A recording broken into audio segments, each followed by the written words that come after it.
என்ன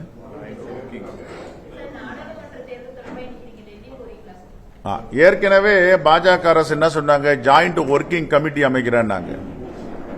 இதுவரைக்கும் அந்த கூட்டம் நடத்துறதே கிடையாது. எதற்காக நடத்தல, ஏன் நடத்தல?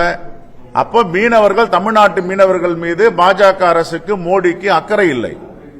கைது செய்தாலும் சரி, படகுகளை பறிமுதல் செய்தாலும் சரி, வலைகளை கீழ்த்தாலும் சரி, தண்டனை கொடுத்தாலும் சரி, அக்கறை இல்லாமல் தமிழ்நாட்டு மீனவர்களுக்கு எதிராக பாஜக அரசு செயல்பட்டுக் கொண்டிருக்கிறது. ஆகவே இதை காங்கிரஸ் பேரியக்கம் வன்மையாக கண்டிக்கிறது. இன்று முத்தமிழறிஞர் கலைஞருடைய நினைவிடம் திறப்பு விழா. இந்த திறப்பு விழா மிகவும் பிரம்மாண்டமாக நடக்க இருக்கிறது. எங்களுடைய தலைவர்கள் அதில் கலந்து கொள்ளுகிறார்கள்.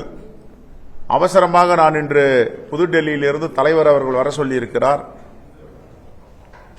12-15 மணி விமானத்தில் புதுடெல்லி செல்ல இருக்கிறேன். ஆகையால் தான் 11 மணி உடைய பத்திரிகையாளர் சந்திப்பு 10:15 மணிக்கு முன்கூட்டியே நாங்கள் இதை நடத்த வேண்டியதாகிவிட்டது.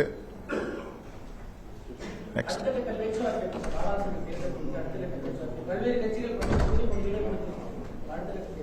பேச்சுவார்த்தை சுமூகமாக நடந்து கொண்டிருக்கிறது. எங்கள் தலைவர்கள் பேச்சுவார்த்தையில் ஈடுபட்டிருக்கிறார்கள்.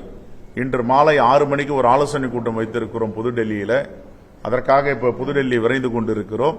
தகவல் வந்தவுடன் பத்திரிகையாளரிடம் நாங்கள் அதை சொல்லுவோம்.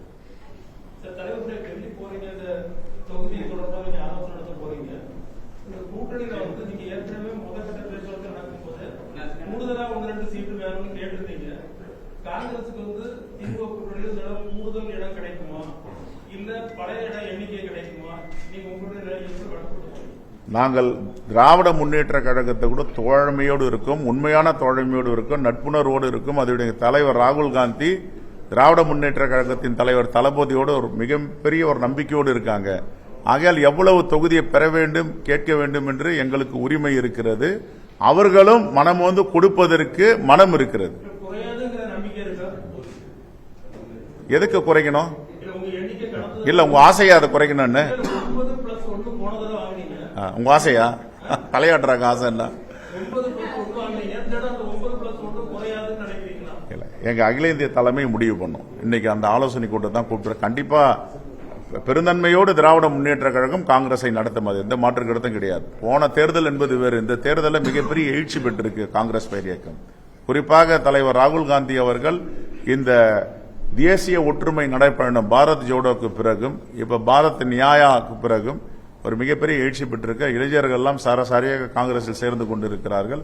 ஒரே ஒரு உதாரணம், 2 தினங்களுக்கு முன்னும் கூட சென்னை மாமன்ற உறுப்பினர், வழக்கறிஞர்கள் எல்லாம் வந்துட்டு இருக்காங்க. எல்லா மாவட்டங்களிலேயும் இப்போ சேர்ப்பதற்கு தேதி கொண்டிருக்கிறார்கள். காங்கிரஸ் பேரியக்கத்தில் தன்னை இணைத்துக் கொள்ள வேண்டும், ராகுல் காந்தி பின்னால் அணி வைக்க வேண்டும் என்று.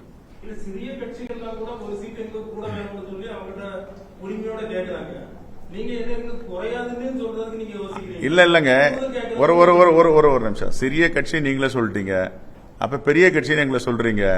எங்க அகில இந்திய தலைமை முடிவு பண்ண எதுவா இருந்தாலும்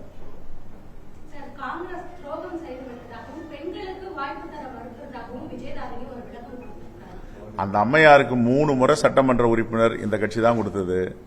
கொறடா என்ற பதவி இந்த கட்சி தான் கொடுத்தது. காங்கிரஸ் மகிழா காங்கிரஸ் தலைவரா இந்த கட்சி தான் கொடுத்தது. இப்பவும் அகில இந்திய மகிழா காங்கிரஸ் தலைவருடைய பொறுப்பாளராக இருக்காங்க. என்ன கொடுக்கல அவங்களுக்கு? எல்லாமே கொடுத்தாங்க. அது என்ன காரணம்னு போக போக தெரியும் எதற்காக செஞ்சாங்க அப்படின்னு.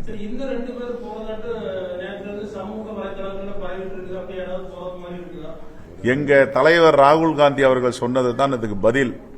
தைரியம் உள்ளவர்கள், இந்த தேசத்தை பாதுகாக்க வேண்டும் என்பவர்கள் இங்கு இருப்பார்கள். பயத்தில் உள்ளவர்கள், RSS மாதிரி பயத்தில் உள்ளவர்கள் வெளியேறுவார்கள்.